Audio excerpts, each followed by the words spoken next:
ದೇವರ ಪರಿಶುದ್ಧ ನಾಮಕ್ಕೆ ಸ್ತೋತ್ರ ಉಂಟಾಗಲಿ. ಪ್ರಿಯರೇ, ಯೇಸು ನಿಮ್ಮನ್ನು ಪ್ರೀತಿಸ್ತಾನೆ.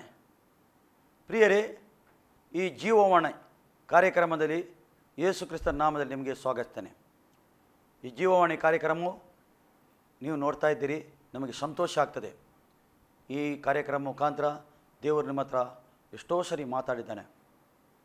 ಈ ಕಾರ್ಯಕ್ರಮ ಮುಖಾಂತರ ನಿಮಗೆ ಸ್ವಸ್ಥತೆ ಮಾಡಿದ್ದಾನೆ, ನಿಮ್ಮ ಕಷ್ಟ ಪರಿಹಾರ ಮಾಡಿದ್ದಾನೆ, ನಿಮಗೆ ಆಶೀರ್ವಾದ ಬಂದಿದೆ. ದೇವರು ನಮಗೆ ಸ್ತೋತ್ರವಾಗಲಿ. ಪ್ರಿಯರೇ, ಇವತ್ತು ಕೂಡ ದೇವರು ನಿಮ್ಮ ಹತ್ರ ಮಾತಾಡಲಿಕ್ಕೆ ಬಯಸ್ತಾನೆ. ಏಕೆಂದರೆ ಪ್ರಿಯರೇ, ಈ ವಾಕ್ಯದಲ್ಲಿ ಜೀವ ಉಂಟು. ಈ ಜೀವವುಳ್ಳ ವಾಕ್ಯವು ನೀವು ಕೇಳುವಾಗ, ನಿಮ್ಮ ಹೃದಯಕ್ಕೆ ತಲುಪುವಾಗ, ನಿಮ್ಮ ಆತ್ಮಕ್ಕೆ ತಲುಪುವಾಗ ಏನಾಗ್ತದೆ? ನೀವು ಬಲ ಹೊಂದುತ್ತೀರಿ. ನೀವು ಆತ್ಮದಲ್ಲಿ ಬಲ ಹೊಂದುತ್ತೀರಿ. ಯಾವಾಗ ನೀವು ಆತ್ಮದಿಂದ ಬಲ ಹೊಂದುತ್ತೀರಿ, ಆಗ ಎಲ್ಲ ವಿಷಯದಲ್ಲಿ ನೀವು ಬಿಡುಗಡೆ ಆಗ್ತೀರಿ. ಪ್ರಾರ್ಥಿಸುವ. ಪ್ರೀತಿ ಸ್ವರೂಪನ ತಂದೆಯ ದೇವರು, ನಿನಗೆ ಸ್ತೋತ್ರ. ನಿನ್ನ ಕೃಪೆ, ನಿನ್ನ ಕರುಣೆ, ನಿನ್ನ ದಯಕ್ಕಾಗಿ ಸ್ತೋತ್ರ. ನೀನು ಒಳ್ಳೆಯವನು ಸ್ವಾಮಿ. ಸ್ವಾಮಿ, ನಿನ್ನ ಮಕ್ಕಳು ಕಥನೆ ಈ ಕಾರ್ಯಕ್ರಮ ನೋಡ್ತಾ ಇದ್ದಾರೆ ಸ್ವಾಮಿ. ನೀನು ಅವರ ಹೃದಯದಲ್ಲಿ ಮಾತಾಡು ಸ್ವಾಮಿ. ನೀನು ಪರಿವರ್ತನೆ ಮಾಡು. ನೀನು ಅವರಿಗೆ ಬಲಪಡಿಸು ಪರಿಶುದ್ಧ ಆತ್ಮನೆ. ಯೇಸು ನಾಮದಲ್ಲಿ ತಂದೆ, ಆಮೇಲೆ. ಇವತ್ತು ನಾವು ದೇವರ ವಾಕ್ಯವನ್ನು ಕೇಳುವ. ಈಗ ಅಪೊಸ್ತಲರಲ್ಲಿ ಬೋಧನೆ ಮಾಡ್ತಾ ಇದ್ದಾರೆ. ಬೋಧನೆ ಮಾಡುವಾಗ ಅಲ್ಲಿ ದೇವರ ವಾಕ್ಯ ಹೇಳ್ತದೆ, ಆ ಪಂಚಶತಮಾನ ದಿವಸ, ಆ ಹಬ್ಬದ ದಿವಸ 3,000 ಜನ ಮಾನಸಂತರಾಗಿ ಪಶ್ಚಾತ್ತಾಪಾಗಿ ಯೇಸು ಕ್ರಿಸ್ತನ ಸ್ವಂತ ರಕ್ಷಕನನ್ನು ಸ್ವೀಕಾರ ಮಾಡಿ ಅವರು ನೀರಿನ ದೀಕ್ಷಾಸ್ನಾನ ತಗೊಂಡರು. ಈಗ ನೀರಿನ ದೀಕ್ಷಾಸ್ನಾನ ಅವರು ತಗೊಂಡಿದ್ದಾರೆ. ಈಗ ಮುಂದೆ ಏನು ಮಾಡಬೇಕು? ಮುಂದೆ ಏನು ಮಾಡಬೇಕು? ಖಾಲಿ ತಗೊಂಡು ಮನೆಗೆ ಹೋಗುವುದಾ? ಅಲ್ಲ. ಈಗ ಅಪೊಸ್ತಲರಲ್ಲಿ ಬೋಧನೆ ಅವರಿಗೆ ಮಾಡ್ತಾರೆ. ಇವರು ಅಪೊಸ್ತಲ ಬೋಧನೆಯಲ್ಲಿಯೂ ಏನು ಮಾಡಿದರು? ಈಗ 3,000 ಜನರು ಈಗ ದೀಕ್ಷಾಸ್ನಾನ ತಗೊಂಡರು. ಇವರು ಪುನಃ ಇವರನ್ನು ಬಿಟ್ಟು ಹೋಗಲಿಲ್ಲ. ಅಪೊಸ್ತಲ ಬೋಧನೆ ಕೇಳಲಿಕ್ಕೆ ಶುರು ಮಾಡಿದರು. ಅಪೊಸ್ತಲರು ಏನು ಬೋಧನೆ ಮಾಡ್ತಾರೆ, ಇವರು ಬೋಧನೆ ಏನು? ಬೋಧನೆಯಲ್ಲಿ ಅವರು ಸರಿಯಾಗಿ ಕಿವಿಕೊಟ್ಟು ಕೇಳಲಿಕ್ಕೆ ಶುರು ಮಾಡಿದರು. ಅಲ್ಲಿ ಅಪೊಸ್ತಲರ ಬೋಧನೆಯನ್ನು ಕೇಳುವುದರಲ್ಲಿಯೂ ನೋಡಿ, ಕೇಳುವುದರಲ್ಲಿಯೂ ಸಹೋದರರ ಅನ್ಯೋನ್ಯತೆಯಲ್ಲಿಯೂ ನೋಡಿ, ಎಲ್ಲ ಸಹೋದರರ ಅನ್ಯೋನ್ಯತೆಯಲ್ಲಿದ್ದರು. ಒಬ್ಬರಿಗೊಬ್ಬರಿಗೆ ಪ್ರೀತಿ. ಯೇಸುಗೆ ಸ್ವೀಕಾರ ಮಾಡಿದ ಕೂಡ ಅವರ ಒಳಗೆ ಪ್ರೀತಿ ಬಂತು, ಒಂದು ಅನ್ಯೋನ್ಯತೆ ಬಂತು, ಒಂದು ಕರುಣೆ ಬಂತು, ಒಂದು ಕೃಪೆ ಆ ಒಂದು ಆವರಿಸಿತು ಅವರಿಗೆ. ಅವರ ಜೀವಿತ ಪರಿವರ್ತನೆ ಆಯಿತು. ಅವರು ಬದಲಾದರು, ಅವರು ನೂತನ ಸೃಷ್ಟಿ ಆದರು. ಹಳೆಯದು ಹೋಯ್ತು, ಅವರದು ನೂತನ ಆದರು, ಅವರು ಬದಲಾದರು. ಯಾವಾಗ ಪ್ರಿಯರೇ ಯೇಸು ಒಳಗೆ ಬರುವಾಗ ಬದಲಾಗ್ತದೆ, ಜೀವಿತ ಬದಲಾಗ್ತದೆ. ಅದಕ್ಕೆ ಹೇಳುದು, ಹೊಸತಾಗಿ ಹುಟ್ಟಿದವರು, ಹೊಸತಾಗಿ ಹುಟ್ಟಿದವರ ಜೀವಿತ ಬದಲಾಗುತ್ತದೆ. ಅವರ ಹತ್ರ ಒಂದು ಪ್ರೀತಿ ಇರ್ತದೆ, ಕರುಣೆ ಇರ್ತದೆ, ಅವರ ಹತ್ರ ಒಂದು ದಯೆ ಇರ್ತದೆ. ಪ್ರಿಯರೇ, ಇವರ ಜೀವಿತನೇ ಬದಲಾಯಿತು. ಈಗ ಅವರು ಒಬ್ಬರೊಬ್ಬರು ಪ್ರೀತಿ ಮಾಡಲಿಕ್ಕೆ ಶುರು ಮಾಡಿದರು. ಆಗ್ಬೋದು ಬೇರೆ ಬೇರೆ ದೇಶದಿಂದ ಬಂದವರು, ಕುಲದಿಂದ ಬಂದವರು, ಭಾಷೆಯವರು ಬಂದವರು, ಆದರೆ ಅವರು ಒಬ್ಬರಿಗೊಬ್ಬರು ಪ್ರೀತಿ ಮಾಡಿದರು. ಯೇಸು ಒಳಗೆ ಬರುವಾಗ ಅವನು ಯಾವ ಕುಲದಿಂದ ಬರಲಿ, ಅವನಿಗೆ ಪ್ರೀತಿ ಶುರು ಆಗ್ತದೆ ಒಳಗಿಂದ. ಆ ಪ್ರೀತಿ ಬರ್ತದೆ, ಪ್ರೀತಿ ಮಾಡಲಿಕ್ಕೆ ಆಗ್ತದೆ. ಇಲ್ಲದ್ರೆ ಪ್ರೀತಿ ಮಾಡಲಿಕ್ಕೆ ಆಗೋದಿಲ್ಲ. ಒಬ್ಬ ಮಾನವನಿಗೆ ಬೇರೆಯೊಬ್ಬನಿಗೆ ಪ್ರೀತಿ ಮಾಡಲಿಕ್ಕೆ ಮಾಡ್ತಾನೆ, ಆದರೂ ಅಷ್ಟು ಅದು ಕೊನೆಯ ತನಕ ಪ್ರೀತಿ ಅಲ್ಲ. ಯಾವಾಗ ಯೇಸು ಒಳಗೆ ಬರುವಾಗ ಆ ಪ್ರೀತಿ ಅವನ ಒಳಗೆ ಬರ್ತದೆ. ಅವರು ಸಹೋದರರ ಒಟ್ಟಿಗೆ ಸೇರಿ ಅವರು ಏನು ಮಾಡಿದರು? ಸಹೋದರ ಅನ್ಯೋನ್ಯತೆಯಲ್ಲಿಯೂ ರೊಟ್ಟಿ ಮುರಿದರಲ್ಲಿಯೂ ಪ್ರಾರ್ಥನೆಯಲ್ಲಿಯೂ ನಿರಂತರವಾದರು. ರೊಟ್ಟಿ ಮುರಿದರಲ್ಲಿಯೂ ಅವರು ದಿನಾಲು ರೊಟ್ಟಿ ಮುರಿಯುತ್ತಿದ್ದರು. ಯೇಸು ಹೇಳಿದನು, ಇದು ನನ್ನ ನೆನಪಿಗೋಸ್ಕರ ಮಾಡಿರಿ. ರೊಟ್ಟಿಯನ್ನು ತೆಗೆದು ಯೇಸು ಅಪೊಸ್ತಲರಿಗೆ ಮೊದಲೇ ತೋರಿಸ್ತಾನೆ. ಈ ಯೇಸು ಶಿಲುಬೆಗೆ ಹೋಗುವ ಮೊದಲೇ ತೋರಿಸ್ತಾನೆ. ಏನು ತೋರಿಸ್ತಾನೆ? ರೊಟ್ಟಿಯನ್ನು ತೆಗೆದುಕೊಂಡು ಅಪೊಸ್ತಲರಿಗೆ ಕೂತ್ಕೊಂಡಿಸಿ, ನೋಡಿರಿ, ಇದು ನನ್ನ ನೆನಪಿಗೋಸ್ಕರ ನೀವು ಮಾಡಬೇಕು.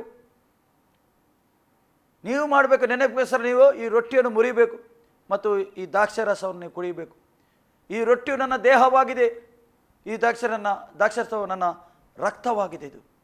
ಇದು ನೆನಪಿಗೋಸ್ಕರ ಮಾಡಿರಿ, ನಾನು ಬರುವ ತನಕ ಮಾಡಿರಿ. ನೀವು ಇದರಲ್ಲಿ ಜೀವ ಉಂಟು. ಇದರಲ್ಲಿ ಯಾರ್ಯಾರು ಪಾಲು ತಗೊಳ್ತಾರೋ ಇವರಿಗೆ ಸತ್ತರೂ ಇವರು ಬದುಕುತ್ತಾರೆ, ಎಂದಿಗೂ ಸಾಯುವುದಿಲ್ಲ ಇವರು. ದೇವರ ವಾಕ್ಯ ಸ್ಪಷ್ಟ ಹೇಳ್ತಾ ಉಂಟು. ರೊಟ್ಟಿ ಮುರಿದರಲ್ಲಿ ಇವರು ರೊಟ್ಟಿಯಲ್ಲಿ ಪಾಲು ತಗೊಂಡರು. ಅವರಿಗೆ ಯಾವಾಗ ಪ್ರಿಯರೇ ಇದರಲ್ಲಿ ನಾವು ಪಾಲು ತಗೊಳ್ತೇವೆ, ರೊಟ್ಟಿ ಮುರಿಯೋದಲ್ಲಿ ಪಾಲು ನಮ್ಮ ಆತ್ಮಕ್ಕೆ ಬಲ ಶಕ್ತಿ ಬರ್ತದೆ. ನಾವು ಯೇಸು ಕ್ರಿಸ್ತನು ಏನು ಮಾಡಿದ್ದಾನೆ ಪ್ರಿಯರೇ ತಿಳ್ಕೊಳ್ಳಿ. ಈಗ 2018 ಆದರೂ ಈ ಜನ್ರೇಷನ್ ಆ ಸಮಯದಲ್ಲಿ ಇರಲಿಲ್ಲ, ನಾವು ಆ ಸಮಯದಲ್ಲಿ ಇರಲಿಲ್ಲ. ಅದಕ್ಕೋಸ್ಕರ ಯೇಸು ಹೇಳ್ತಾನೆ, ಇದು ನೀವು ಮಾಡಬೇಕು ನನ್ನ ನೆನಪಿಗೋಸ್ಕರ. ನಾನು ನಿಮಗೋಸ್ಕರ ಏನು ಮಾಡಿದ್ದೇನೆ ಅದು ನೆನಪಿಗೋಸ್ಕರ ನೀವು ಮಾಡಬೇಕು.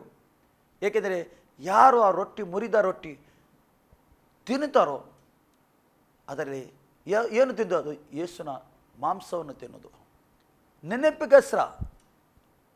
ಮತ್ತು ಆ ದ್ರಾಕ್ಷಾರಸವನ್ನು ಕುಡಿಯುವಾಗ ಏನು ಯೇಸುನ ರಕ್ತ, ಹೊಸ ಒಡಂಬಡಿಕೆಯ ರಕ್ತ, ಇದರಲ್ಲಿ ಪಾಲು ತಗೊಳ್ಳುವಾಗ, ಇದರಲ್ಲಿ ನಾವು ಪಾಲು ತಗೊಳ್ಳುವಾಗ ಏನು ಬರ್ತದೆ, ಅಲ್ಲಿ ಬಲ, ಶಕ್ತಿ, ಅನ್ಯೋನ್ಯತೆ, ಪ್ರೀತಿ ಬರ್ತದೆ. ಅದಕ್ಕೋಸ್ಕರ ಅವರು ಒಟ್ಟು ಸೇರಿ ಅನ್ಯೋನ್ಯತೆಯನ್ನು ಸೇರಿ ಅವರು ರೊಟ್ಟಿ ಮೆರೀತಿದ್ದರು, ದಿವಾಸಲು ರೊಟ್ಟಿ ಇದರಲ್ಲಿ ಪಾಲು ತಗೊಳ್ತಿದ್ದರು, ಜಯಘೋಷವನ್ನು ಘೋಷಿಸಿದ್ದರು, ಯೇಸುನ ಮರಣವನ್ನು ಘೋಷಣೆ ಮಾಡ್ತಿದ್ದರು, ಯೇಸುನ ಪುನರುತ್ಥಾನವನ್ನು ಘೋಷಣೆ ಮಾಡ್ತಿದ್ದರು. ಯೇಸುನು ಜಯ ಹೊಂದಿದ್ದಾನೆ, ಅಂಧಕಾರ ಶಕ್ತಿಯ ಮೇಲೆ ಜಯ ಹೊಂದಿದ್ದಾನೆ. ಇದರಲ್ಲಿ ಪಾಲು ತಗೊಳ್ಳುವಾಗ ನಾವು ಯೇಸುನ ಪಾಲುಗಾರರಾಗ್ತೇವೆ. ಆತನ ಮರಣದಲ್ಲಿ ನಾವು ಪಾಲುಗಾರರಾಗ್ತೇವೆ, ಆತನ ಜೀವಿತದಲ್ಲಿ ನಾವು ಪಾಲುಗಾರರಾಗ್ತೇವೆ ಪ್ರಿಯರೇ. ಅದಕ್ಕೋಸ್ಕರ ಅವರು ಪ್ರಿಯರೇ ಅವರು ಮುರಿಯುತ್ತಿದ್ದರು, ರೊಟ್ಟಿಯನ್ನು ಮುರಿಯುತ್ತಿದ್ದರು. ಪುನಃ ಅಲ್ಲಿ ದೇವರ ವಾಕ್ಯ ಹೇಳ್ತದೆ ಮುಂದೆ, ಎಲ್ಲರಿಗೂ ಭಯ ಉಂಟಾಯಿತು. ಏನಾಯಿತು, ಅಲ್ಲಿದ್ದರು ಎಲ್ಲರಿಗೆ ಭಯ ಶುರುವಾಯಿತು. ಏಕೆ, ಇವರ ಅನ್ಯೋನ್ಯತೆ, ಇವರ ಬಲ, ಇವರ ಶಕ್ತಿ, ಇವರ ಒಳಗೆ ಅದ್ಭುತ ಆಗೋದು, ಇವರು ಪ್ರಾರ್ಥನೆ ಮಾಡೋದು, ಇವರ ಬೋಧನೆ ಕೇಳುವಾಗ ಅಲ್ಲಿದ್ದ ಯಾರು ಕ್ರೂರಿ ಜನರಿದ್ದಾರೆ ಅವರಿಗೆ ಭಯ ಹುಟ್ಟಿತು. ಅಲ್ಲಿ ದೇವರು ಇದಲ್ಲದೆ ಅನೇಕ ಅದ್ಭುತ ಸೂಚಕಾರ್ಯಗಳು, ನೋಡಿ ಅನೇಕ ಅದ್ಭುತ ಕಾರ್ಯಗಳು, ಸೂಚಕಾರ್ಯಗಳು ಅಪೊಸ್ತಲರ ಕೈಯಿಂದ ನಡೆದು, ಅನೇಕ ಅದ್ಭುತಗಳು, ಅನೇಕ ಸೂಚಕ ಕಾರ್ಯಗಳು ಈ ಅಪೊಸ್ತಲರ ಕೈಯಿಂದ ಆಯಿತು. ಅಪೊಸ್ತಲರ ಕೈಯಿಂದ ಈ ಅದ್ಭುತ ಕಾರ್ಯ, ಸೂಚಕಾರ್ಯ ಅಲ್ಲಿ ಆಯಿತು. ಕುಂಟರು ನಡೆಯಲಿಕ್ಕೆ ಶುರು ಮಾಡಿದರು, ಕಿವಿ ಓಪನ್ ಆಯಿತು, ಮೂಕರು ಮಾತಾಡಿದರು. ಎಷ್ಟೋ ಅದ್ಭುತ, ಕುಂಟರು ನಡೆದರು, ಮೂರ್ಗ ರೋಗಿಗಳು ಗುಣ ಆದರು, ಬೇರೆ ಬೇರೆ ಅದ್ಭುತ ಆಯಿತು ಅವರ ಕೈಯಿಂದ. ಎಲ್ಲೆಲ್ಲಿ ಹೋಗ್ತಾರೆ ಅದ್ಭುತ ಆಯಿತು. ಅಂಧಕಾರ ಶಕ್ತಿಗೆ ನಿಲ್ಲಕ್ಕೆ ಆಗಲಿಲ್ಲ. ನೋಡಿ, ಯಾವಾಗ ಅವರ ಮೇಲೆ ಪರಿಶುದ್ಧ ಆತ್ಮ ಬಂತು ಆಗ ಅವರು ಮಾಡಿದರು. ಯೇಸುನ ಒಟ್ಟಿಗೆ ಇರುವಾಗ ಅವರು ಏನು ಮಾಡಲಿಲ್ಲ, ಏನು ಅದ್ಭುತ ಮಾಡಲಿಲ್ಲ, ಅವರಿಗೆ ಆಗಲಿಲ್ಲ ಅದ್ಭುತ ಮಾಡಲಿಕ್ಕೆ. ಅವರಲ್ಲಿ ಎಷ್ಟೋ ಜನ ಕರ್ಕೊಂಡು ಬಂದರು. ನೋಡಿ, ನನ್ನ ಮಗನು ಕಾಯಿಲೆದಲ್ಲಿದ್ದಾನೆ, ದೈವ ಹಿಡಿದವನಿದ್ದಾನೆ, ಸ್ವಲ್ಪ ಗುಣ ಮಾಡಿ. ಆದರೆ ಶಿಷ್ಯರ ಹತ್ರ ಆಗಲಿಲ್ಲ. ಇದೇ ಶಿಷ್ಯರು ಇವರ ಹತ್ರ ಏನು ಮಾಡಲಿಕ್ಕೆ ಆಗಲಿಲ್ಲ. ಪುನಃ ಅವರು ಯೇಸುನ ಒಟ್ಟಿಗೆ ಕೊಂಡೋಗ್ತಾರೆ. ನಿನ್ನ ಶಿಷ್ಯರ ಹತ್ರ ನಾನು ಕರ್ಕೊಂಡು ತಂದೆ, ಅವರಂದ್ರೆ ಆಗಲಿಲ್ಲ, ಶಿಷ್ಯರ ಹತ್ರ ಆಗಲಿಲ್ಲ. ಯೇಸು ಎಷ್ಟು ಸಮಯ ನಿಮ್ಮೊಟ್ಟಿಗೆ ಇರಲಿ ನಾನು. ನೋಡಿ, ಅವ್ರ ಹತ್ರ ಒಂದು ಅದ್ಭುತ ಅವರು ಮಾಡಲಿಲ್ಲ. ಆದರೆ ಯೇಸು ಮಾಡಿದ ವಾಗ್ದಾನ, ಯೆರೂಸಲೇಮಲ್ಲೇ ನಿಲ್ಲಿ ನೀವು, ನಾನು ಪರಿಶುದ್ಧ ಆತ್ಮನಿಗೆ ಕಳಿಸಿಕೊಡ್ತೇನೆ, ಆತನು ನಿಮಗೆ ಪರಿಶುದ್ಧ ಆತ್ಮನು ಸಹಾಯ ಮಾಡ್ತಾನೆ. ನನ್ನ ಒಟ್ಟಿಗೆ ನೀವು ಇದ್ದ ಎಲ್ಲ ಸಂಗತಿ ಏನು ಕಣ್ಣಲ್ಲಿ ನೋಡಿದಿರಿ, ಏನು ಮಾಡಿ ಅದು ನೆನಪಿಗೆ ತರ್ತಾನೆ. ಮತ್ತು ನನಗಿಂತ ಹೆಚ್ಚಿನ ಅದ್ಭುತ ನೀವು ಮಾಡ್ತೀರಿ, ನನಗಿಂತ ಹೆಚ್ಚಿನ ಅದ್ಭುತ ಸೂಚಕಾರ್ಯ. ಈಗ ಇಲ್ಲಿ ಏನಾಗ್ತಾ ಉಂಟು, ಅದ್ಭುತ ಆಗ್ತಾ ಉಂಟು, ಸೂಚಕಾರ್ಯ ಆಗ್ತಾ ಉಂಟು, ದೈವಗಳು ಓಡ್ತಾ ಉಂಟು. ಯಾವ ಕಾಯಿಲೆದವರು ಬರ್ತಾರೆ ಅವರಿಗೆಲ್ಲ ಗುಣ ಆಗ್ತಾ ಉಂಟು. ಯಾರು? ಇವರೇ ಅಪೊಸ್ತಲರು, ಅಲ್ಲಿದ್ದವರು, ಅವರ ಕೈಯಿಂದ ಆಗ್ತಾ ಉಂಟು. ಜನರಿಗೆ ಏನು ಇದು, ಏನು ಸಂಗತಿ ಆಗ್ತಾ ಉಂಟು, ಇಷ್ಟ ತನಕ ಆಗದ ಸಂಗತಿ ಇದು. ಅವರು ಕಣ್ಣಾರೆ ನೋಡಲಿಲ್ಲ. ಯೇಸು ಇರುವಾಗ ಆಗ್ತಿತ್ತು, ಯೇಸು ಇರುವಾಗ ಇವರು ಕೂಡ ಇದ್ದರು, ಇವರ ಕೈಯಲ್ಲಿ ಏನೂ ಆಗಲಿಲ್ಲ. ಆದರೂ ಈಗ ಇವರ ಕೈಲಿ ಆಗ್ತದೆ. ಯೇಸುಗೆ ನಾವೇ ಕೊಲ್ಲಿದ್ದೇವೆ, ನಾವು ಕೊಂದಿದ್ದೇವೆ, ನಾವು ಕೊಲ್ಲುವಾಗ ಅಲ್ಲಿದ್ದೇವೆ, ನಾವೇ ಸಾಕ್ಷಿಗಳಾಗಿದ್ದೇವೆ. ಅಲ್ಲಿ ನಾವೇ ಕೊಂದು ಹಾಕಿದ್ದೇವೆ ಅವರಿಗೆ, ಶಿಲುಬೆಯಲ್ಲಿ ಕೊಲ್ಲುವಾಗ ನಾವು ಅಲ್ಲಿದ್ದೇವೆ. ಆದರೆ ಇಲ್ಲಿ ಅವರಿಗೆ ಈಗ ಹೆದರಿಕೆ ಸ್ಟಾರ್ಟ್ ಆಗ್ತಿದೆ. ಇದು ಏನಪ್ಪ, ನೋಡದ ಸಂಗತಿ ಆಗ್ತಾ ಉಂಟು, ಅದ್ಭುತ ಆಗ್ತಾ ಉಂಟು. ಅದು ಯಾರ ನಾಮದಲ್ಲಿ? ಯೇಸು ಕ್ರಿಸ್ತನ ನಾಮದಲ್ಲಿ. ಇವರು ಅದ್ಭುತ ಯಾವ ನಾಮದಲ್ಲಿ ಮಾಡ್ತಿದ್ದರು? ಯೇಸುನ ನಾಮದಲ್ಲಿ ಅದ್ಭುತ ಆಗ್ತಿತ್ತು. ಅಲ್ಲಿ ಇವರು ಯಾರಿಗೆ ಮುಟ್ಟುವಾಗ ಯೇಸುನ ನಾಮ ಬರ್ತಿದ್ದಲ್ಲಿ, ಈಗ ಕೂಡ ಯೇಸು ನಾಮದಲ್ಲಿ ಅದ್ಭುತ ಆಗ್ತಾ ಉಂಟು, ಯೇಸು ನಾಮದಲ್ಲಿ ಸೂಚಕರ್ಯ ಆಗ್ತಾ ಉಂಟು, ಈಗ ಕೂಡ ಆಗ್ತಾ ಉಂಟದು. ಅದು ಆಗ ಏನೇ ಅಲ್ಲ, ಆ ಸಮಯದಲ್ಲಿ ಅಲ್ಲ, ಅದು ಕಂಟಿನ್ಯೂ ಯುಗತ ಸಮಾಪ್ತ ತನಕ, ಕೊನೇ ತನಕ ನಾನು ನಿನ್ನ ಸಂಗಡ ಇದ್ದೇನೆ. ಯೇಸು ಹೇಳಿದ್ದಾನೆ, ನಾನು ನಿನ್ನ ಸಂಗಡ ಇದ್ದೇನೆ, ನಿನಗೆ ಅನಾಥನಾಗಿ ಬಿಡುವುದಿಲ್ಲ, ನಿನಗೊಬ್ಬ ಸಹಾಯಕನು ಕೊಡ್ತೇನೆ. ಅದೇ ಸಹಾಯಕನು ಯೇಸು ಕ್ರಿಸ್ತನಿಗೆ ಜೀವಂತ ಎಬ್ಬಿಸಿದವನು ಪರಿಶುದ್ಧಾತ್ಮನು. ಪರಿಶುದ್ಧಾತ್ಮನು ಈಗ ಇವರ ಒಳಗೆ ಉಂಟು. ಇಲ್ಲಿ ಹೋದರೂ ಸೂಚಕಾರ್ಯ ಅದ್ಭುತ ಕಾರ್ಯ ಆಗ್ತಾ ಉಂಟು. ಅಲ್ಲಿ ದೇವರ ವಾಕ್ಯ ಹೇಳ್ತದೆ, ಸೂಚಕ ಕಾರ್ಯಗಳು ಅದ್ಭುತ ಕಾರ್ಯಗಳು ಅಪೊಸ್ತಲರ ಕೈಯಿಂದ ನಡೆಯಿತು. ಅಪೊಸ್ತಲ ಎಲ್ಲೆಲ್ಲಿ ಕೈ ಹಾಕ್ತಾರೆ, ಎಲ್ಲೆಲ್ಲಿ ಕೈ ಇಡ್ತಾರೆ, ಅಲ್ಲಿ ಅಲ್ಲಿ ಏನಾಗ್ತದೆ, ಕಾಯಿಲೆ ಗುಣ ಆಗ್ತದೆ, ದೈವಗಳು ಓಡ್ತದೆ. ಗುಣ ಬೋಧನೆ ಮಾಡುವಾಗ ಜನರು ಮಾನಸಾಂತರ ಪಶ್ಚಾತ್ತಾಪ ಆಗ್ತಾರೆ. ಅಯ್ಯೋ ನಾವು ಏನು ಮಾಡಿದೆವು ರಕ್ಷಕನನ್ನು ನಾವು ಶಿಲುಬೆ ಹಾಕಿದ್ದೇವೆ ಎಂದು ಅವರು ಏನು ಮಾಡ್ತಿದ್ರು, ಅವರಿಗೆ ಉಳಿದವರಿಗೆ ಭಯ ಶುರುವಾಯಿತು. ಪುನಃ ಅಲ್ಲಿ ದೇವರ ವಾಕ್ಯ ಹೇಳ್ತದೆ, ನಂಬಿದವರೆಲ್ಲರೂ ಒಟ್ಟಾಗಿದ್ದು, ಯಾರು ನಂಬಿದ್ದಾರೆ ಯೇಸು ಕ್ರಿಸ್ತನು ಸ್ವಂತ ರಕ್ಷಕನನ್ನು ನಂಬಿದ್ದಾರೆ, ಅವರೆಲ್ಲರೂ ಒಟ್ಟಾಗಿದ್ದು ತಮ್ಮದೆಲ್ಲವನ್ನು ಹುದುವಾಗಿ ಅನುಭವಿಸ್ತಾ. ನೋಡಿ, ಅವರು ಯಾವ ಆಸೆ, ಈ ಲೋಕದ ಆಸೆ ಬಿಟ್ಟರವರು, ಎಲ್ಲ ಆಸೆ ಬಿಟ್ಟರವರು. ನೋಡಿ ಅಲ್ಲಿ ತಮ್ಮದು ಅಲ್ಲಿ ದೇವರ ಎಲ್ಲವನ್ನು ಹುದುವಾಗಿ ಅನುಭವಿಸುತ್ತಾ ತಮ್ಮ ಸ್ಥಿರಚಿತ್ತ ಸೊತ್ತುಗಳನ್ನು ಮಾರಿ ಬಂದ ಹಣವನ್ನು ಎಲ್ಲರಿಗೂ ಅವರವರ ಅಗತ್ಯವಿದ್ದ ಹಾಗೆ ಹಂಚಿಕೊಳ್ತಾ ಇದ್ದರು. ಏನು ಮಾಡ್ತಿದ್ದರು, ಅವ್ರಿಗೆ ಏನೇನು ಅಗತ್ಯ ಉಂಟು, ಯಾರ ಬಡವರಿಗೆ ಏನು ಕೊಡಬೇಕು, ಊಟ ಇಲ್ಲದವರಿಗೆ ಊಟ, ಬಟ್ಟೆ ಇಲ್ಲದವರಿಗೆ ಬಟ್ಟೆ, ಕೊರತೆ ಇಲ್ಲದವರಿಗೆ ಕೊರತೆ, ಯಾವ ಸಮಯ ಅವರೆಲ್ಲ ಒಟ್ಟಾಗಿ ಸೇರಿ ಒಂದೇ ಮನಸ್ಸಿಂದ ಅವರೆಲ್ಲವನ್ನು ಮಾರಿ ಅವ್ರು ಏನು ಮಾಡ್ತಿದ್ರು, ಅವರ ಅಗತ್ಯ ನೀಗಿಸ್ತಿದ್ದರು. ನೋಡಿ, ಒಂದು ಮನಸ್ಸು ಎಲ್ಲಿ ಉಂಟು, ಅಲ್ಲಿ ದೇವರಿದ್ದಾರೆ. ಅಲ್ಲಿ ಈಗ ದೇವರ ಆತ್ಮ ಇಲ್ಲಿ ಕಾರ್ಯ ಮಾಡ್ತಾ ಉಂಟು. ಅವರಿಗೆ ಒಂದೇ ದೇವರ ಸೇವೆ ಮಾಡಬೇಕು. ಏನು ಆಶೆ ಮಾಡದೆ, ಯಾವ ವಿಷಯದಲ್ಲಿ ಆಶೆ ಮಾಡಲಿಲ್ಲ, ಯಾವ ಆಶೆ ಇದ್ದದ್ದೇ ಮಾರಿ ಅವರು ಏನು ಮಾಡಿದರು, ಬಡವರ ಕೊರತೆ ನೀಗಿಸ್ತಾರೆ. ಸಮಸ್ಯೆಯಲ್ಲಿದ್ದವರು, ಕೊರತೆಯಲ್ಲಿದ್ದವರಿಗೆ ಅವರು ಏನು ಮಾಡಿದರು, ಸಹಾಯ ಮಾಡಿದರು. ಖಾಲಿ ಸ್ವಸ್ಥತೆ ಅಲ್ಲ, ಕಾರ್ಯರೂಪದಲ್ಲಿ ಮಾಡಿದವರು. ದೇವರ ವಾಕ್ಯ ಕಾರ್ಯರೂಪದಲ್ಲಿ ಮಾಡಿದರು, ಸ್ವಾಭಾವಿಕವಾಗಿ ಮಾಡಿದರು, ಸಹಾಯ ಮಾಡಿದರು. ಪುನಃ ಅಲ್ಲಿ ದೇವರ ವಾಕ್ಯ ಏನುತ್ತದೆ, ಮಾರಿ ಬಂದ ಹಣವನ್ನು ಎಲ್ಲರಿಗೂ ಅವರವರ ಅಗತ್ಯವಿದ್ದ ಹಾಗೆ ಹಂಚಿಕೊಳ್ಳುತ್ತಾ ಇದ್ದರು. ಅವರು ದಿನಾಲು ಏಕ ಮನಸ್ಸಿನಿಂದ, ನೋಡಿ ಅವರು ದಿನಾಲು ಒಂದೇ ಮನಸ್ಸು, ಅವರು ಎಲ್ಲರೂ ಮನಸ್ಸೊಂದೇ, ಅಂದರೆ ಎಲ್ಲರ ಒಳಗೆ ಇರುವ ಆತ್ಮ ಒಂದೇ, ಪರಿಶುದ್ಧ ಆತ್ಮನು. ಅವರು ದೇವಾಲಯದಲ್ಲಿ, ಅಲ್ಲಿ ದೇವರ ವಾಕ್ಯ ಹೇಳ್ತದೆ, ದೇವಾಲಯದಲ್ಲಿ ಕೂಡುತ್ತಾ ಮನೆಗಳಲ್ಲಿ ರೊಟ್ಟಿ ಮುರಿದು ಉಲ್ಲಾಸದಿಂದ ಸರಳ ಹೃದಯದಿಂದಲೂ ಊಟ ಮಾಡ್ತಾ ಇದ್ದರು. ಮನೆಯಲ್ಲಿ ಏನು ಮಾಡ್ತಿದ್ದರು, ಪ್ರಾರ್ಥನೆ ನಡೀತಾ ಇತ್ತು, ಮನೆಯಲ್ಲಿ ರೊಟ್ಟಿ ಮುರಿತಾ ಇದ್ದರು. ಯೇಸುನ ನೆನಪಿಗೋಸ್ಕರ, ಯೇಸುನ ದೇಹದಲ್ಲಿ ಪಾಲು ತಗೊಳ್ತಾ ಇದ್ದರು, ಯೇಸುನ ರಕ್ತದಲ್ಲಿ ಪಾಲು ತಗೊಳ್ತಿದ್ದರು, ಯೇಸುನ ಮರಣದಲ್ಲಿ ಪಾಲು ತಗೊಳ್ತಿದ್ದರು, ಯೇಸುನ ಪುನರುತ್ಥಾನದಲ್ಲಿ ಪಾಲು ತಗೊಳ್ತಾ ಇದ್ದರು. ಅವರು ನೋಡಿ, ರೊಟ್ಟಿ ಮುರಿತಾ, ಪುನಃ ಇಲ್ಲಿ ಬರೆಯಬಾರ್ದು, ರೊಟ್ಟಿ ಮುರಿತಾ ಇದ್ದರು, ಅವರು ಪಾಲು ತಗೊಳ್ತಾ ಇದ್ದರು. ಅವರು ಒಂದೇ ಮನಸ್ಸಿನಿಂದ, ಒಂದೇ ಮನಸ್ಸು ಇಂದ ಅವರು ಮತ್ತು ಪ್ರಾರ್ಥನೆ ಮಾಡ್ತಿದ್ದರು. ನಿರಂತರ ಪ್ರಾರ್ಥನೆಯಲ್ಲಿದ್ದರು, ನಿರಂತರ ಅವರು ಪ್ರಾರ್ಥನೆ ಮಾಡ್ತಾ ಇದ್ದರು. ಏಕೆಂದರೆ ಈ ನಾಶನ ಇದ್ದ ಮಾರ್ಗ ಜನರು ರಕ್ಷಣೆಗೆ ಬರಬೇಕು, ಸತ್ಯ ಅವರಿಗೆ ತಿಳಿಯಬೇಕು, ಅವರ ಸತ್ಯ ತಿಳಿಬೇಕು. ಏಕೆಂದರೆ ಈ ಲೋಕದ ಅಧಿಪತಿಯು ಅವರು ಸತ್ಯ ತಿಳಿಯದ ಹಾಗೆ ಅವರು ಮನೋನ್ನತರ ಕಟ್ಟಿ ಹಾಕಿದ್ದಾನೆ. ಈ ಮನೋನ್ನತರ ತೆರೆಯಲ್ಪಡಬೇಕು. ಯಾವಾಗ ಮನೋನ್ನತರ ತೆರೆಯಲ್ಪಡ್ತದೆ, ಆಗ ಅವರಿಗೆ ಗೊತ್ತಾಗ್ತದೆ ಅವರಿಗೆ ರಕ್ಷಕ ಬೇಕು ಅಂತ. ಸತ್ಯ ದೇವರು ಯಾರಾಗಿದ್ದಾನೆ, ನಿಜವಾದ ದೇವರು ಯಾರಾಗಿದೆ, ಜೀವಿಸುವ ದೇವರು ಯಾರಾಗಿದ್ದಾನೆ ಅವ್ರಿಗೆ ಗೊತ್ತಾಗ್ತದೆ. ಎಷ್ಟು ತನಕ ಅವರ ಮನೋನ್ನತರ ತೆರೆಯಲ್ಪಡೋದಿಲ್ಲವೋ ಅಷ್ಟ ತನಕ ಅವರು ಏನು ಮಾಡಲಿಕ್ಕೆ ಆಗೋದಿಲ್ಲ. ಬಂದಿರ್ತದೆ, ಕಣ್ಣಿಗೆ ನೋಡಿದೆ ದೇವರು ಹೇಳ್ತಾನೆ, ಕಣ್ಣಿಗೆ ತೋರ್ತದೆ ಅದೇ ಎಣಿಸ್ತಾರೆ ಅವರು, ಅದಕ್ಕೆ ಪೂಜಿಸ್ತಾರೆ ಅವರು.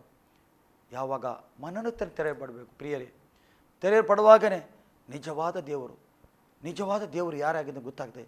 ಇವತ್ತು ಏನು ಬೇಕು, ಒಂದು ಮನಸ್ಸು ಬೇಕು. ಇಲ್ಲಿ ಒಂದು ಮನಸ್ಸಿತ್ತು, ಸೇರುತ್ತಿದ್ದರು, ನಿರಂತರ ಪ್ರಾರ್ಥನೆ ಮಾಡ್ತಿದ್ದರು. ಪ್ರಿಯರೇ, ಈ ಮನಸ್ಸು ಬೇಕು. ಪುನಃ ಅಲ್ಲಿ ದೇವರ ವಾಕ್ಯ ಹೇಳ್ತದೆ, ಮತ್ತು ಅವ್ರು ಏನು ಮಾಡ್ತಿದ್ದರು, ಊಟ ಮಾಡ್ತಿದ್ದರು. ರೊಟ್ಟಿ ಮಿಡಿದಾದ ನಂತರ ಅವರು ಊಟಕ್ಕೆ ಸೇರ್ತಿದ್ದರು, ಕೂತ್ಕೊಂಡು ಒಟ್ಟಿಗೆ ಊಟ ಮಾಡ್ತಿದ್ದರು. ಎಲ್ಲ ಹಂಚಿಕೊಳ್ತಿದ್ದರು. ಪುನಃ ಅಲ್ಲಿ ದೇವರ ವಾಕ್ಯತೆ ದೇವರನ್ನು ಕೊಂಡಾಡುವರಾಗಿಯೂ, ನೋಡಿ ಏನು ಮಾಡಿ, ದೇವರನ್ನು ಕೊಂಡಾಡ್ತಿದ್ದರು, ದೇವರ ನಾಮವನ್ನು ಮೇಲೆತ್ತಿದ್ದರು, ದೇವರನ್ನು ಸ್ತುತಿಸಿದ್ದರು, ದೇವರನ್ನು ಆರಾಧಿಸಿದರು. ದೇವರು ಯಾರಾಗಿದ್ದಾನೆ, ದೇವರ ಪದವಿ ಏನಾಗಿದೆ, ಆತನ ಪದವಿ ಏನಾಗಿದೆ, ಆತನು ಏನು ಮಾಡಲು ಶಕ್ತನಾಗಿದ್ದಾನೆ, ಆತನು ಯಾರಾಗಿದ್ದಾನೆ ನೋಡಿ. ದಿವಾಸಲು ಆರಾಧನೆ ಸ್ತುತಿ ಮಾಡ್ತಿದ್ದರು. ಅವರು ಮಗ್ನನಾಗಿದ್ದರು. ಅವರು ಆರಾಧನೆ ಸ್ತುತಿಯಲ್ಲಿ ಅವರು ಮಗ್ನನಾಗಿದ್ದರು.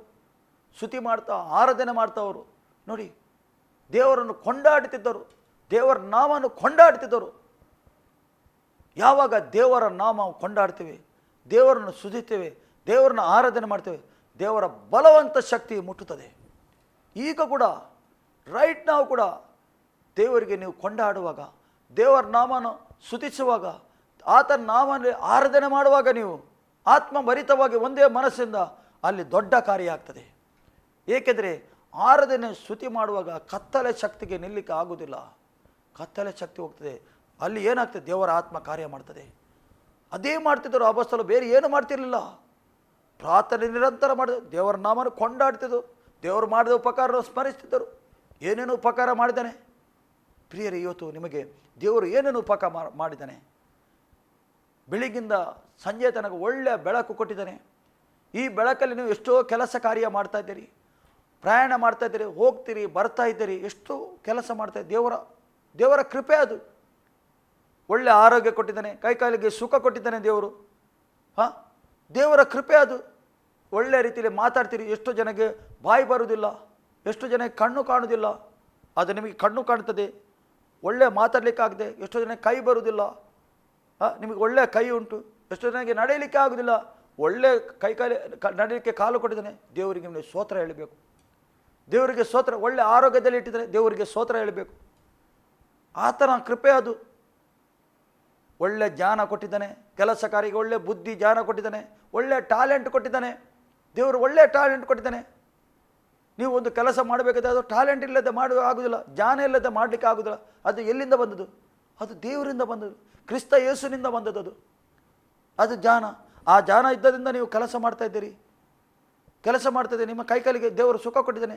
ಅದು ಎಲ್ಲದಕ್ಕೆ ದೇವರಿಗೆ ಸ್ತೋತ್ರ ಹೇಳುವಾಗ, ದೇವರೇ ನಿನ್ನ ಉಪಕಾರ ನಾವು ಮರೆಸ್ತೇವೆ, ನೀನು ಮಾಡಿದ ಉಪಕಾರ ಒಂದನ್ನು ಮರೆಯೋದಿಲ್ಲ ನಾವು, ಅದಕ್ಕೆ ಸ್ತೋತ್ರ ಹೇಳ್ತೇವೆ. ನೀವು ಹೇಳುವಾಗ ಆತನು ಮಾಡಿದ ಉಪಕಾರ, ಬೆಳಗ್ಗೆಯಿಂದ ಸಂಜೆ ತನಕ ಎಷ್ಟೋ ಉಪಕಾರ ಮಾಡ್ತಾ ಇದ್ದಾನೆ, ನೀವು ಸ್ಮರಿಸುವಾಗ ಅಲ್ಲಿ ದೊಡ್ಡ ನಿಮ್ಮ ಜೀವಿತದಲ್ಲಿ ಕಾರ್ಯ ಆಗ್ತದೆ. ಆತ ನಿಮಗೆ ನಡೆಸ್ತಾನೆ, ದೊಡ್ಡ ಕಾರ್ಯ ಆಗ್ತದೆ. ಪ್ರಿಯರೇ, ಆತನು ಒಳ್ಳೆಯವನು. ಪುನಃ ಅಲ್ಲಿ ದೇವರ ವಾಕ್ಯ ಹೇಳ್ತದೆ, ಇದ್ದರು ಕರ್ತನು ರಕ್ಷಣೆಯ ಮಾರ್ಗದಲ್ಲಿ ಇರುವರನ್ನು ದಿನಾಲು ಅವರ ಮಂಡಲಿಗೆ ಸೇರಿಸಿದನು. ರಕ್ಷಣೆ ಮಾರ್ಗದಲ್ಲಿ ಇದ್ದವರಿಗೆ, ರಕ್ಷಣೆ ಹೊಂದಿದವರಿಗೆ ಅವರ ಮಂಡಲಲ್ಲಿ ಸೇರಿಸಿದನು, ಅವರ ಸಭೆಯಲ್ಲಿ ಸೇರಿಸಿದನು. ರಕ್ಷಣೆ ಹೊಂದಿದವನಿಗೆ ಸಭೆ ಬೇಕು, ಒಂದು ಸಭೆ ಬೇಕು. ರಕ್ಷಣೆ ಹೊಂದಿದವನಿಗೆ ಬೋಧನೆ ಬೇಕು, ರಕ್ಷಣೆ ಹೊಂದಿದವರಿಗೆ ರೊಟ್ಟಿ ಮುರಿಬೇಕು ಬೇಕು, ರಕ್ಷಣೆ ಹೊಂದಿದವನಿಗೆ ಬೇಕು. ಅವನು ಯಾವಾಗಲೂ ವಾಕ್ಯವನ್ನು ಕೇಳ್ತಾ ಇರಬೇಕು, ವಾಕ್ಯವನ್ನು ಕೇಳ್ತಾ ಇರಬೇಕು, ವಾಕ್ಯವನ್ನು ಕೇಳ್ತಾ ಇರಬೇಕು, ದೇವರಿಗೆ ಸ್ತುತಿ ಮಾಡ್ತಾ ಇರಬೇಕು. ಪ್ರಿಯರೇ, ಆಗ ದೇವರು ನಿಮ್ಮ ಜೀವಿತದಲ್ಲಿ ಚಲಿಸ್ತಾನೆ, ನಿಮ್ಮ ಜೀವಿತದಲ್ಲಿ ಚಲಿಸ್ತಾನೆ. ನಿಮಗೆ ಕಷ್ಟ, ದೇವರು ಹೇಳ್ತಾನೆ ಕಷ್ಟ ಬರುವುದಿಲ್ಲ ಅಂದಿಲ್ಲ. ವಾಕ್ಯ ಹೇಳ್ತಾ ಉಂಟು, ಕಷ್ಟ ಬರ್ಬೋದು, ಸಮಸ್ಯೆ ಬರ್ಬೋದು, ನಾನು ಜಯಿಸಿದ್ದೇನೆ, ನೀವು ಜಯಿಸಬೇಕು. ಯೇಸುವಿನ ನಾಮದಲ್ಲಿ ಅವನು ಜಯ ಕೊಡ್ತಾನೆ. ಯೇಸುವಿನ ನಾಮದಲ್ಲಿ ಅದು ಜಯ ಹೊಂದಲಿಕ್ಕೆ ದೇವರು ಬಲ ಕೊಡ್ತಾನೆ. ಆ ನಾಮದಲ್ಲಿ ದೇವರು ಬಲ ಕೊಡ್ತಾನೆ.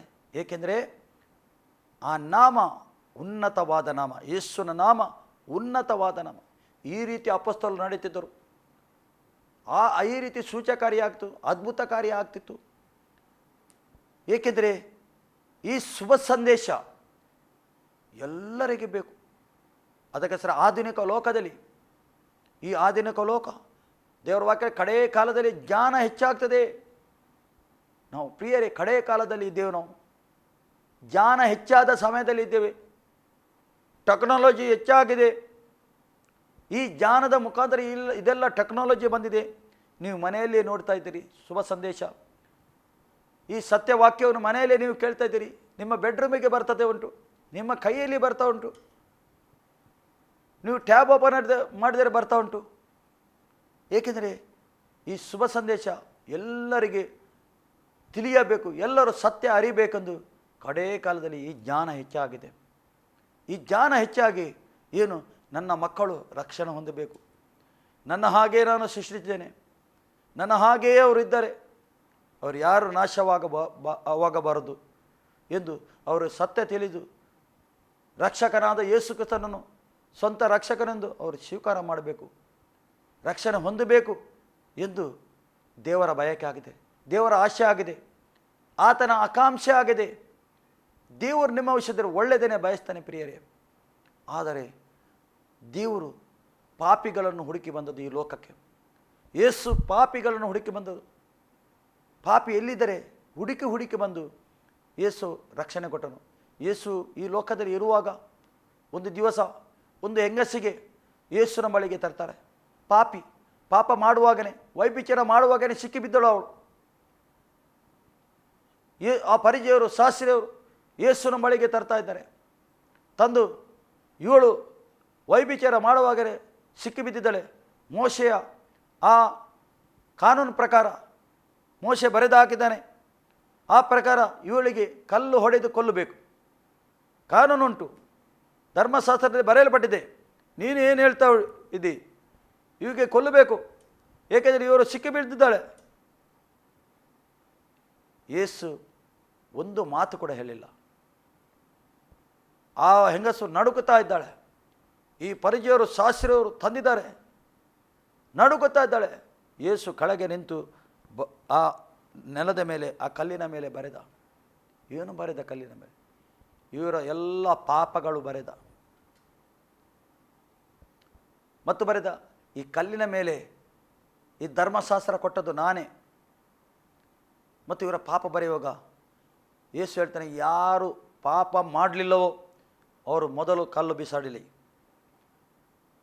ಅಷ್ಟು ಪುನಃ ಯೇಸು ಕೆಳಗೆ ನೋಡಿ ಬರೀಲಿಕ್ಕೆ ಶುರು ಮಾಡಿದ. ಆಗ ಮೇಲೆ ನೋಡುವಾಗ ಯಾರೂ ಇಲ್ಲ, ಎಲ್ಲರೂ ಓಡಿದ್ದಾರೆ. ಏಕೆಂದರೆ ಎಲ್ಲರೂ ಪಾಪ ಮಾಡಿದವರೇ ತಂದಿದ್ದಾರೆ. ಯೇಸು ಕರುಣೆಯ ದೃಷ್ಟಿಯಲ್ಲಿ ಹೇಳ್ದ ಅವಳಿಗೆ, ಮಗಳೇ, ಯಾರು ನಿನ್ನನ್ನು ಕಲ್ಲು ಬಿಸಾಡಲಿಲ್ಲವೋ, ನಿನ್ನನ್ನು ಯಾರು ಕಲ್ಲು ಬಿಸಾಡಲಿಲ್ಲ?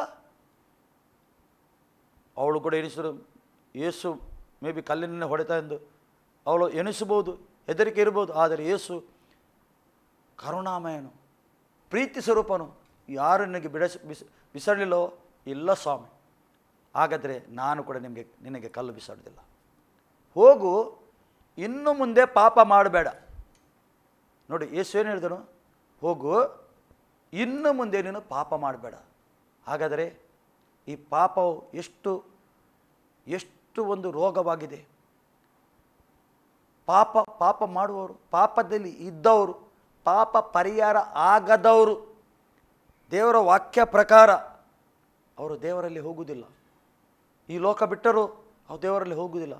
ಈ ಲೋಕದಲ್ಲಿ ಇರುವಾಗ ಪಾಪ ಪರಿಹಾರ ಆಗಬೇಕು. ಪಾಪ ಪರಿಹಾರ ಆಗಬೇಕಾದರೆ ಯೇಸು ಬೇಕು. ಯೇಸು ಸುರಿಸಿದ ಅದರ ರಕ್ತಧಾರೆ ಇಲ್ಲದೆ ಪಾಪ ಪರಿಹಾರ ಇಲ್ಲ. ಯಾವ ರಕ್ತ? ಕೋಳಿಯ ರಕ್ತ ಅಲ್ಲ, ಕುರಿಯ ರಕ್ತ ಅಲ್ಲ, ಆಡು ರಕ್ತ ಅಲ್ಲ, ಯೇಸು ಕ್ರಿಸ್ತನ ಪರಿಶುದ್ಧ ರಕ್ತ. ಆ ಮಾನವನಾಗಿ ಬಂದ ಯೇಸುವಿನ ಪರಿಶುದ್ಧ ರಕ್ತದಿಂದ ಮಾತ್ರ ಪಾಪ ಪರಿಹಾರ ಉಂಟು. ಆತನ ನಾಮದಲ್ಲಿ ಮಾತ್ರ ಪಾಪ ಪರಿಹಾರ ಉಂಟು. ಅದಕ್ಕೋಸ್ಕರ ಈ ರಕ್ತದಲ್ಲಿ ಪರಿಹಾರ ಉಂಟು. ಮಗಳೇ, ಇನ್ನು ಮುಂದೆ ಪಾಪ ಮಾಡಬೇಡ.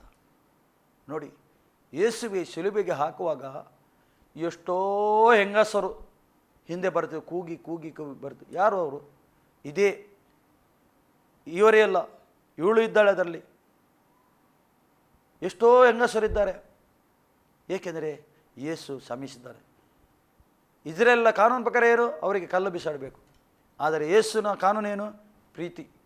ಪ್ರೀತಿ ಮಾಡಿದ್ದು. ಮಗಳೇ, ಇನ್ನು ಮುಂದೆ ಪಾಪ ಮಾಡಬೇಡ. ನೋಡಿ, ಹಾಗಾದರೆ ಪಾಪ ಮಾಡುವುದಾ? ಪಾಪ ದೇವರಿಗೆ ಅಸಹ್ಯವಾಗಿದೆ ಪ್ರಿಯರೇ. ಅದರಿಂದ ಬಿಡುಗಡೆ ಹೊಂದಿಕೆ, ಶುಭ ಸಂದೇಶವನ್ನು ಕೇಳಿ ಸ್ವಸ್ಥತೆಯನ್ನು ಹೊಂದಿ, ಈ ಪಾಪದಿಂದ ಬಿಡುಗಡೆಯನ್ನು ಹೊಂದಿ ದೇವರ ಕಡೆಗೆ ತಿರುಗುವಾಗ, ಯೇಸುಗೆ ಸ್ವಂತ ರಕ್ಷಣೆಯನ್ನು ಸ್ವೀಕಾರ ಮಾಡುವಾಗ ಏನಾಗ್ತದೆ? ನಮಗೆ ರಕ್ಷಣೆ ಆಗ್ತದೆ, ನಮಗೆ ಬಿಡುಗಡೆ ಆಗ್ತದೆ. ಏನು ಕೊಡಲಿಕ್ಕಿಲ್ಲ. ಫ್ರೀಯಾಗಿ ಯೇಸು ಹೇಳ್ತಾನೆ, ನಾನು ಏನು ಫ್ರೀ ಕೊಟ್ಟಿದ್ದೇನೆ, ನೀವು ಫ್ರೀ ಕೊಡಿರಿ. ಪ್ರಿಯರೇ, ಯೇಸು ನಮ್ಮನ್ನು ಪ್ರೀತಿಸ್ತಾನೆ. ಈ ವಾಕ್ಯದಿಂದ ದೇವರು ನಿಮಗೆ ಆಶೀರ್ವಾದ ಮಾಡಲಿ. ಪ್ರಾರ್ಥಿಸುವ. ಪ್ರೀತಿ ಸ್ವರೂಪನ ತಂದೆಯ ದೇವರು, ನಿನಗೆ ಸ್ತೋತ್ರ. ನಿನ್ನ ಕೃಪೆ, ನಿನ್ನ ಕರುಣೆಗಾಗಿ ಸ್ತೋತ್ರ ಕರ್ತನೇ. ಸ್ವಾಮಿ, ನಿನ್ನ ಮಕ್ಕಳು ಕರ್ತನೇ ನಿನ್ನ ವಾಕ್ಯವನ್ನು ಕೇಳಿದ್ದಾರೆ ಸ್ವಾಮಿ ನೀನು ಕೇಳುವಾಗನೇ ಅವರ ಕರ್ತನ ಹೃದಯದಲ್ಲಿ ನೀನು ಕಾರ್ಯ ಮಾಡಿದ್ದಕ್ಕೆ ಸ್ತೋತ್ರ. ಅವರು ದೇವರ ಮುಂದೆ ಯಾರಾಗಿದ್ದಾರೆ ಎಂದು ತಿಳಿಯಪಡಿಸಿದ್ದಕ್ಕೆ ಸ್ತೋತ್ರ. ಸ್ವಾಮಿ, ನೀನು ಮಾನಸಾಂತರದ ಆತ್ಮ ಅವರ ಮೇಲೆ ಕಳಿಸಿದ್ದಕ್ಕೆ ಸ್ತೋತ್ರ. ಪಶ್ಚಾತ್ತಾಪದ ಆತ್ಮ ನೀನು ಅಲ್ಲಿ ಕಳಿಸಬೇಕಂತ ನಾನು ಪ್ರಾರ್ಥಿಸ್ತೇನೆ ಕರ್ತನೇ. ಸ್ವಾಮಿ, ನಿನ್ನ ವಾಕ್ಯ ಕೇಳಿ ವಾಕ್ಯದಲ್ಲಿ ಜೀವ ಉಂಟು ಕರ್ತನೇ. ಅವರ ಮನ ತೆರೆಯಲ್ಪಡಲಿ ಕರ್ತನೇ. ಆತ್ಮೀಯ ಕಣ್ಣು ನೀನು ತೆರೆದಕ್ಕೆ ಸ್ತೋತ್ರ ಕರ್ತನೇ. ನಿನ್ನ ಬಲದಿಂದ, ನಿನ್ನ ಶಕ್ತಿಯಿಂದ ತುಂಬಿ ಯಾವ ಕಾಯಿಲೆಯಲ್ಲಿ ಇರ್ಬೋದು, ಸಮಸ್ಯೆಯಲ್ಲಿ ಇರ್ಬೋದು, ಗಲಿಬಿಲಿಯಲ್ಲಿ ಇರ್ಬೋದು, ಒಬ್ಬಂಟಿಕೆಯಲ್ಲಿ ಇರ್ಬೋದು, ಇದೇ ಸಮಯದಲ್ಲಿ ಕರ್ತನೇ ನೀನು ಕಾರ್ಯ ಮಾಡು ಅವರ ಜೀವಿತದಲ್ಲಿ. ಸ್ವಾಮಿ, ಪರಲೋಕದ ದ್ವಾರವನ್ನು ತೆರೆದು ನಿನ್ನ ಆಶೀರ್ವಾದವನ್ನು ಸುರಿಸು. ನಿನ್ನ ಸ್ವಸ್ಥತೆ ಹೊಂದಲಿ, ಬಿಡುಗಡೆ ಆಗಲಿ ಅವರು ಇದೇ ಸಮಯದಲ್ಲಿ ಕರ್ತನೇ. ತಂದೆ, ನಿನಗೆ ಸ್ತೋತ್ರ ಸ್ವಾಮಿ. ನಿನ್ನ ಮಕ್ಕಳಿಗೆ ಸ್ತೋತ್ರ ಕರ್ತನೇ.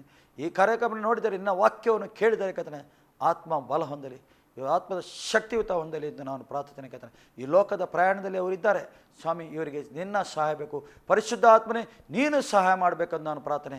ನಿನ್ನ ಸಹಾಯ ಬೇಕು ಕರ್ತನೆ. ಸಹಾಯವನ್ನು ಹೊಂದಲಿ ಕರ್ತನೆ. ಸ್ತೋತ್ರ ಕರ್ತನೆ. ಎಲ್ಲ ಭಾಗದಲ್ಲಿ ಆಶೀರ್ವಾದದಲ್ಲಿ ಕರ್ತನೆ. ಮಕ್ಕಳು ಹೋಗುವಾಗ ಬರುವಾಗ ನೀನು ಕಾಪಾಡುವನು. ಶಾಲೆಗೆ ಹೋಗುವಾಗ ಬರುವ ಕಾಪಾಡು. ಒಳ್ಳೆಯ ಬುದ್ಧಿ ಜ್ಞಾನ ಕೊಡು. ಮಕ್ಕಳು ತಂದೆ ತಾಯಿಗೆ ವಿಧೇಯರಾಗಲಿಕ್ಕೆ ಇವರಿಗೆ ಸಹಾಯ ಮಾಡಬೇಕಂದು ನಾನು ಪ್ರಾರ್ಥನೆ ಕರ್ತನೆ.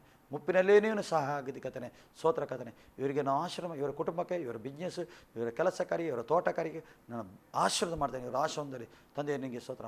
ನಮ್ಮ ಪ್ರಾರ್ಥನೆಯನ್ನು ಕೇಳಿದ್ದಕ್ಕೆ ಸ್ತೋತ್ರ. ಉತ್ತರ ಕೊಟ್ಟಿದ್ದಕ್ಕೆ ಎಲ್ಲ ಘನಮಾನ ಸಲ್ಲಿಸ್ತಾ ಯೇಸು ನಾಮದಲ್ಲಿ ಪ್ರಾರ್ಥಿಸುವಂಥದ್ದೇ ಆಮೇಲೆ. ಈ ಕಾರ್ಯಕ್ರಮ ನೋಡಿದ್ದಕ್ಕೆ ದೇವರು ಒಳ್ಳೆಯದು ಮಾಡಲಿ. ಸ್ಕ್ರೀನಲ್ಲಿ ನಂಬರ್ ಬರ್ತದೆ, ಹೆಸರು ಬರ್ತದೆ, ನಂಬರ್ ಬರ್ತದೆ. ನಿಮಗೆ ಪ್ರಾರ್ಥನೆ ಬೇಕಾದರೆ ನಮಗೆ ಕರೆ ಮಾಡ್ಬೋದು. ಮತ್ತು ಆರಾಧನೆ ಬೇಕಾದರೂ ಕೂಡ ನಿಮಗೆ ಸಂಡೇ ಆರಾಧನೆ ಬೇಕಾದ್ರೆ ನಮಗೆ ಕರೆ ಮಾಡೋದು ನಾವು ತಿಳಿಸ್ತೇವೆ. ಆಮೇಲೆ